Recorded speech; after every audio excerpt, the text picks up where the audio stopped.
I just hit myself in the face with the book. Hello everybody, my name is Kelsey and we're about to get very, very nerdy with the books I read in February.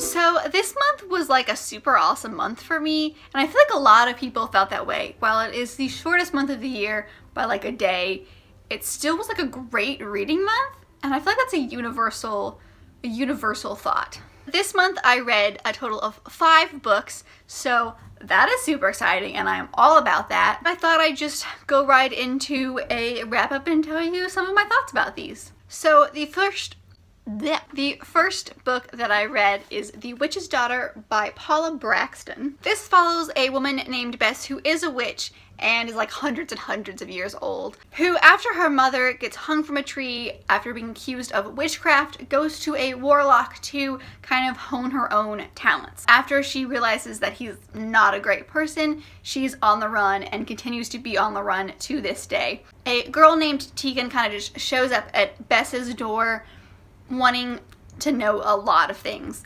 and Bess tries her hardest to like push her away, but the girl will not be swayed, and so she actually starts to care for this girl. This book is told in a very interesting style that I actually really enjoyed, which is there is the present and then there is 3 different pasts. So there is the present where she is still running from the warlock whose name is Gideon, and that's where she meets Tegan.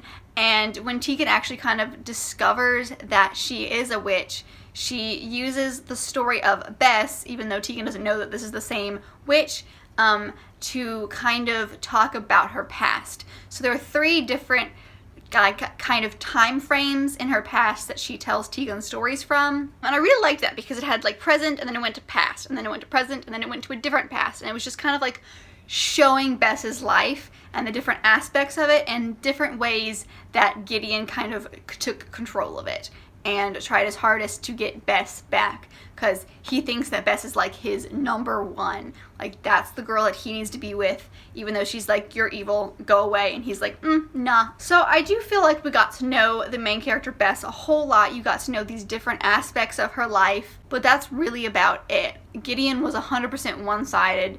Tegan was also not one-sided, but there wasn't a whole lot to her besides just her being there. And there's a lot of like side characters that were really only there to show that she could love someone or to prove this point of how Gideon can interfere in her life. So it wasn't amazing, but I did kind of want to know what was happening at the end. I think what helped is I listened to this on audiobook, and without that I wouldn't probably have finished it. I'm pretty sure I gave this 3 stars, which I think is pretty generous. So it was an read. I wasn't disappointed. I am glad I read it because it's been on my shelf for a while, but it does come in a series.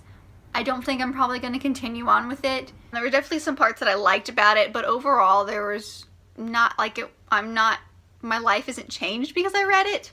The next book that I read in the month of February is Simon vs. the Homo Sapiens Agenda by Becky Albertalli. Simon vs. the Homo Sapiens Agenda is about a boy named Simon who is in high school and he's gay, but he hasn't really told anybody yet. And he's talking with this other boy from his high school that he calls Blue, and he doesn't actually know the identity of Blue. But a boy named Martin at his school finds these email chains between himself and this Blue character and kind of blackmails him to get Simon to help Martin kind of hang out with one of Simon's friends that Martin has a huge crush on. I did a full review of this book and I will link that below if you are curious to see all of my thoughts on this book. This was an amazing read. I'm 100% in love with this book. I'm 100% in love with Becky Albertalli. She is a new favorite writer of mine. Love her. Super excited that she's got a couple books coming out. I cannot say enough good things about this book. It is super quick. It's a very, fluid style of writing. She makes you care about these characters so much, and this one has been on my TBR for a very long time. I've been meaning to read this probably since it came out, and I am so glad I did. 5 stars for sure. So coming off of the high of Simon vs. the Homo Sapiens Agenda, I just wanted to read more. So I picked up The Upside of Unrequited by Becky Albertalli as kind of a continuation of the love that I had for Simon. Why is this one hair?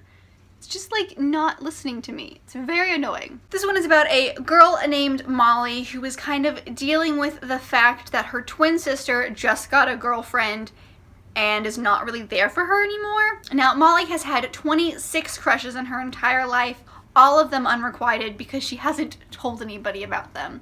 And it's her dealing with her twin kind of moving on and trusting somebody else more than her, as well as her just kind of feeling the field of, hey, I like somebody else, and I'm actually going to tell them, like, how do I do this? Again, I read this in one sitting, really quick read, cared so much about these characters. I wanted to hold Molly and be like, I am listening to you, when like no one else was listening to her, and it was just, I did a full review, so a lot of this is in the full review. If you would like to see that, I will link that one below as well. This one was also a 5 out of 5 star read.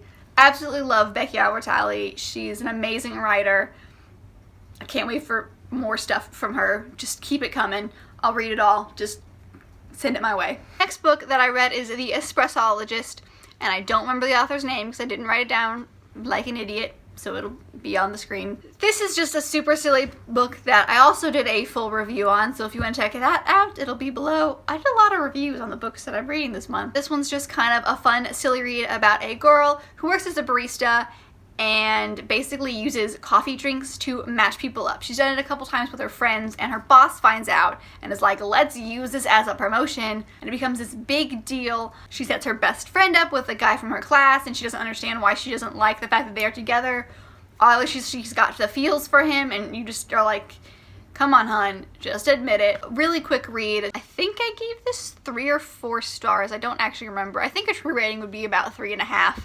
Again, not an amazing book, but I did enjoy reading it. I did find myself caring about the couple and the people in it. It wasn't great, but I did enjoy my time reading it. The last book that I read in the month of February is The Cruel Prince by Holly Black. So this is about a girl named Jude who is human, but has been brought to the fairy world where they think humans are they think they're basically like the scum of the earth. They don't think highly of them. So she's brought to this world, and all she wants is to be a knight. She just wants to be in the court. She just wants to be something. Holy crap, you guys.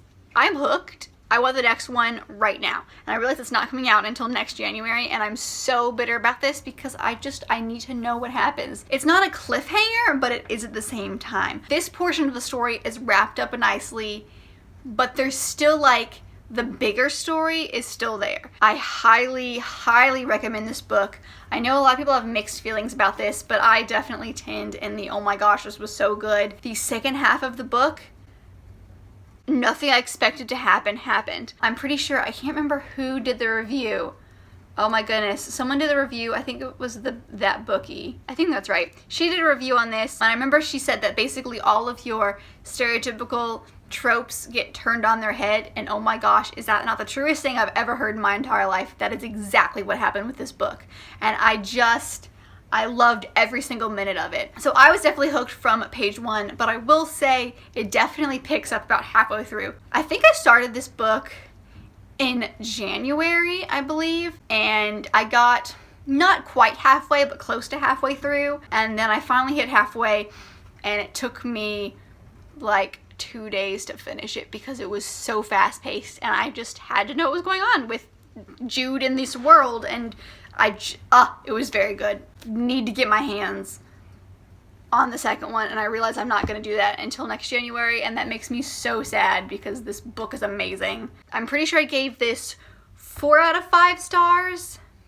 if not 5. It's in between the 4.5 to 5 star range because, again, the beginning was kind of slow, but the second half definitely picks up. And I think that's why I gave it 4, is because it was good, but not great until you get until about the halfway point. That is it for this video. Those are all of the books that I read in the month of February. What are some of the books that you finished in the month of February? Do you have any favorites? Would love to hear from you guys. I love reading your comments. If you like this video, give it a big thumbs up and subscribe if you want to be part of this awesome family. You've made it this far, you might as well. And I hope to see you guys in a few days. Bye!